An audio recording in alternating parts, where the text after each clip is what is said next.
Nakita ko nga lang to sa FYP ko nung nakaraan. Kaya tara na at samahan nyo kaming mamili dito. Malamang mabubudol ka rin, cause sharing is caring.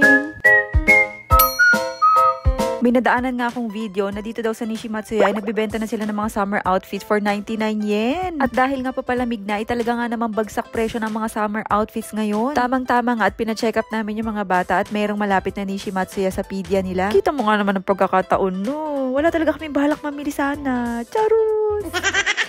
So, nung simulan ko na nga tignan yung mga presyo, sabi ko, bakit walang 99 yen? Parang joke ata. Yun pala, hindi na nila in-update yung mga price tag nila. So, ikaw na lang bahala tumingin. Yung may mga price tag na 299 to 359 yen, ang magiging 99 yen na lang. So, imagine, 40 pesos na lang siya isa. At take note, brand new yan ha. Kaya talagang winner na winner ka. Kasi kahit pumunta ka pa ng second hand shop, wala kang makikita ganun kamura na maganda pa. Kaya nga simula pagpasok ko, talagang dyan ko na ginugol yung oras ko. Talagang tinignan ko sila isa-isa para makita ko kung ano yung mga magaganda. Syempre, wag nyo lang kakalimutan na next year pa nila yan gagamitin. Kaya kailangan magbigay tayo ng allowance sa size. Pagdating nga ni Daddy, nakita niya na marami nang nakahanger dun sa may cart ko. Akala ko nga sasabihin niya, ba't ang dami naman niya? Pero ang ending, siya pa nga tong dagdag ng dagdag at sinabi pa nga niya na, nung nag-arcade nga tayo, naghuhulog tayo ng 100 yen na wala tayong nakukuha. O yan, sure na damit na. O sige na, kumuha ka na. Kaya nga tuwang-tuwa nga rin ako kasi hindi na ako mamumroblema ng mga damit nila for next summer. Ito talagang si Shelly, talagang hindi siya makapaghintay at gustong-gusto niya nang suotin to. Okay naman din, at least kasi makikita ko na yung size kung sakto ba sa kanya. Pero sabi ko nga parang maliit na, kaya palitan namin. Kaya ayaw niya na talagang hubarin, kaya ayan, napilitan din akong bilhin. Take note mga mina, hindi po lahat na nabili ko ay 99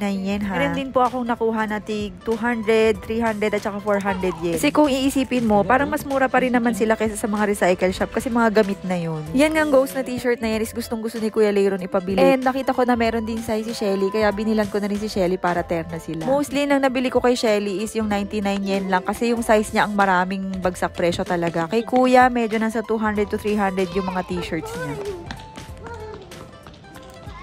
Mas mahal lang yung kay Kuya.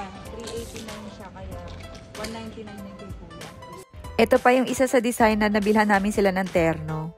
Ito naman, isa ibang store na, which is yung birthday. Sister company siya ng Shimamura, yung mga bilihan din ng mga murang damit dito for adults. Siya yung baby and kids counterpart ng Shimamura, ganun. Ito naman is 2 months ago ko na siya nabili and sobrang dami rin nilang sale niya. Ang take naman natin dito mga mamis is terno na siya, kaya mura talaga kasi nasa 530 plus yen lang siya, ganun. Sa mga mamis dito sa Japan, alam nyo kung gaano kamahal yung mga terno nila na pantulog and winner na tayo dito kung tutuusin. Nung nagpunta nga kami niyan, is sobrang dami pa nilang designs at dami nilang pagpipilian, kaya parang gusto ko nang bilhin lahat. Sabi nga ni Jason, uy, wag naman lahat at magbigay ka naman sa mga ibang mami. Sabi ko nga, concern ka ba talaga sa kanila? Concern ka na sa budget mo.